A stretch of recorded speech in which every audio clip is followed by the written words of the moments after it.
పోల్కి సంబంధించి ఒక చర్చ అయితే నడుస్తుంది. నిజంగా ఎగ్జాక్ట్ పోల్స్ అవుతాయా లేదా అని. బీహార్కి సంబంధించి చూస్తే ఇది ఎగ్జాక్ట్గా అట్లా అవ్వవు అని కొద్దిగా అటు ఇటుగా అవుతుంది. ఇప్పుడు 2020లో మహాగఠబంధన్ ఖచ్చితంగా గెలుస్తుంది అని చెప్పి చాలా ఇండియా టుడేలు,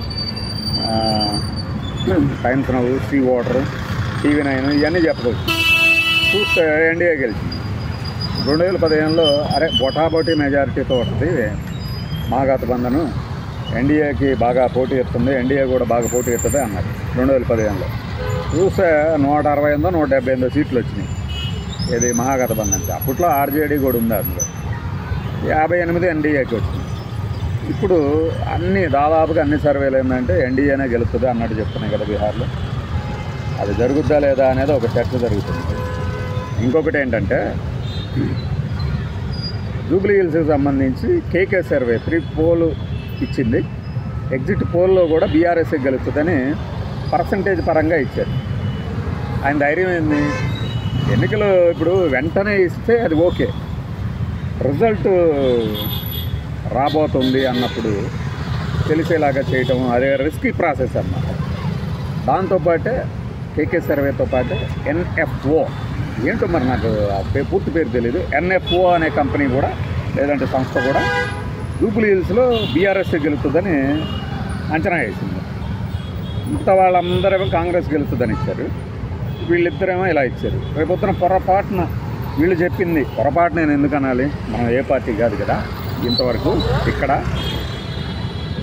ఒకవేళ ఈ NFO కానీ కేకే సర్వే కానీ నిజమైందనుకోండి, ఇంకెలా ఉంటుంది అప్పుడు? అందరూ ఈ NFO వెంట పడతారుగా, భలే చెప్పాడు. కేకే అంటే ఆల్రెడీ తెలుసు కాబట్టి కొత్తగా ఎంటపడేదే లేదు, NFO వెంట పడతారేమో.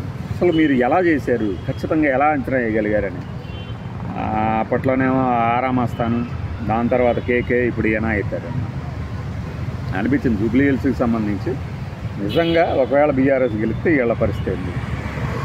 లేదు, బీజేపీ అనూహ్యంగా పుంజుకుంటే అసలు 3% ఓట్లు అన్నది కాస్త 10% వచ్చినాయి అనుకోండి, ఎలా ఉంటుంది సిచ్యువేషన్? అంటే ఏం లేదు, ఇది ఒక ఆలోచన. నాకు తెలిసి మన సబ్స్క్రైబర్లు అందరూ ఈ వీడియో సగం మంది చూసేసరికి రిజల్ట్ కూడా వచ్చేస్తుంది. సీరియస్ సబ్స్క్రైబర్లు తక్కువ కాబట్టి అవడానికి మనకి ప్రతి నెల ఒక 400 మంది అవుతూ ఉన్నారు. 13,000 దాటింది కూడా. వాళ్ళల్లో సీరియస్గా చూసేది 3,000 మంది లేదంటే 6,000 మంది అనుకోండి. వాళ్ళందరూ చూసే టైంకి ఇది వచ్చేస్తుంది. కానీ ఇలా ఒక పార్టీ గెలుస్తుందని అంచనా ఇస్తున్నప్పుడు, అవతలేమో ఎక్కువ మంది సర్వేలు ఇంకో పార్టీ గెలుస్తుందని అంచనా వేసినప్పుడు వీళ్ళ మీద తీవ్రమైన ప్రెషర్ ఉంటుంది. ఏదో చెప్పాళ్లే గురు గాలివాటంగా అంటారా, లేకపోతే లేదు ఇది ఒక శాంపిల్ సైజు ఉంది, నిజంగా జనాలు గెలిచారు అందుకనే ఇలా ఇచ్చారు అనేమన్నా చెప్తారా?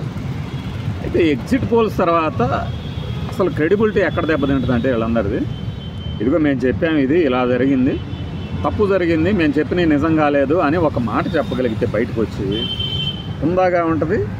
లేదు, ఇతను ఏదో చెప్పాడు కాబట్టి ఇతను తప్పించుకుపోడు చెప్పిన దాని మీద నుంచి అని అన్నాము. అలా ఈ బీహారే కాదు, జూబ్లీ హిల్స్ కూడా తీవ్రమైన స్థాయికి చేరిన అంచనాలు. ఏం జరుగుతుంది అనేది ఈ పాటికి రేపు మీకు అర్థమైపోతుంది. మరి బాయ్.